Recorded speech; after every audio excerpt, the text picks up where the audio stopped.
The visual is not important here. The music is not important here. The voice is not important here. What matters are the words. If you cannot listen to the words, you do not belong here. If you understand this, welcome to the Fate Club. Love does not enter human history as a feeling, but as a structural constant of existence that predates language, belief, and social order. It is not produced by the human mind, but encountered as a condition in which consciousness remains coherent with reality without resistance.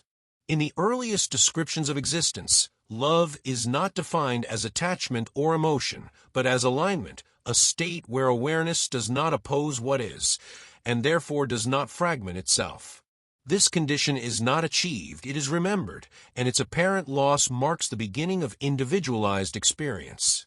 As consciousness moves into denser frameworks of reality, separation becomes functional. Identity emerges, boundaries are established, and perception narrows in order to navigate contrast.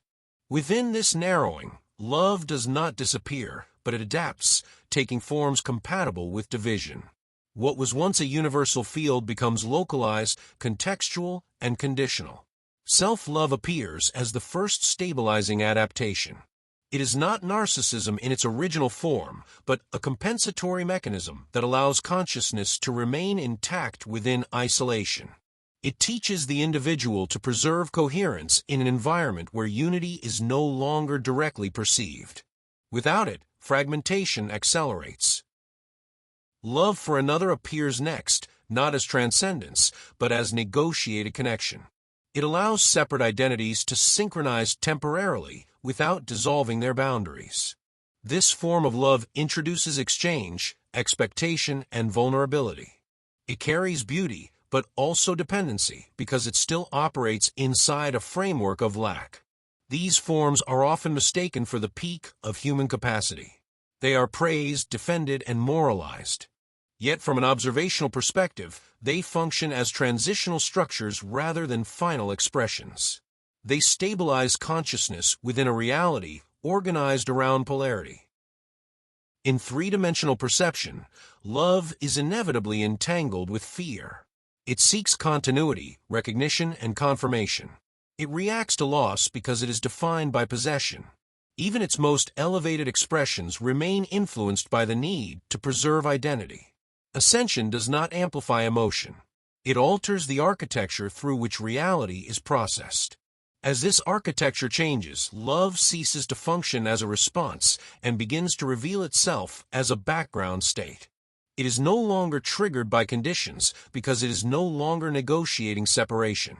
In higher states of perception, often referred to as 5D and beyond, love is not directed. It does not move toward an object. It does not evaluate worthiness. It exists as uninterrupted recognition of interconnectedness without the need to name or justify it. Throughout history, certain individuals described this state without framing it as an ideal. They spoke of love toward all beings, not as a commandment, but as a description of perception. What they articulated was not moral superiority, but a different mode of awareness. Their words were later transformed into doctrine, and the experiential core was replaced by obligation. Love toward all is not an expansion of compassion. It is the dissolution of the mechanism that requires compassion to be selective. It arises when consciousness no longer interprets difference as threat. In this state, opposition loses its psychological charge. This form of love cannot be practiced. Any attempt to perform it collapses back into identity. It emerges spontaneously when the need to defend perspective dissolves. It is not chosen, it is uncovered. From a documentary perspective, contemporary shifts indicate a gradual erosion of conflict-based interpretation. More individuals report disengagement from reactive cycles without adopting alternative belief systems. This is not indifference, but a reconfiguration of relevance. Events continue, but they no longer define the self. In this configuration, love operates as allowance rather than action. It does not intervene, correct, or redeem. It provides a neutral field in which phenomena arise and pass without resistance. This neutrality is often misread as absence, though it is structurally complete. Love toward all does not imply agreement. It does not erase difference.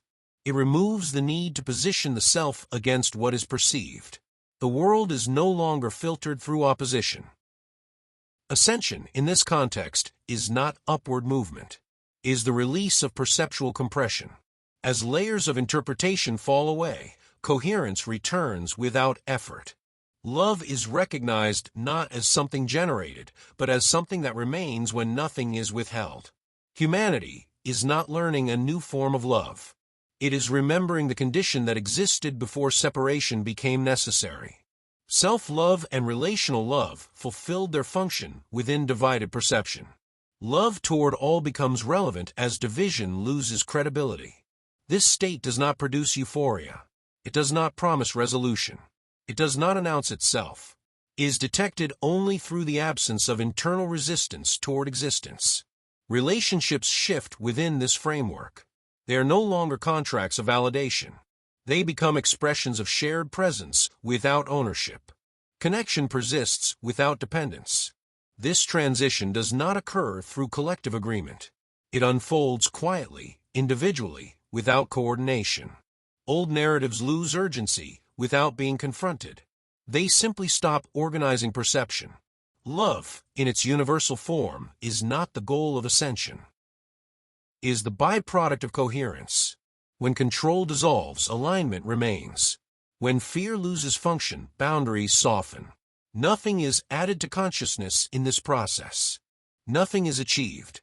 What was obscured becomes visible by default. Love reveals itself as the stable ground beneath all states. If you understand this, welcome to the club.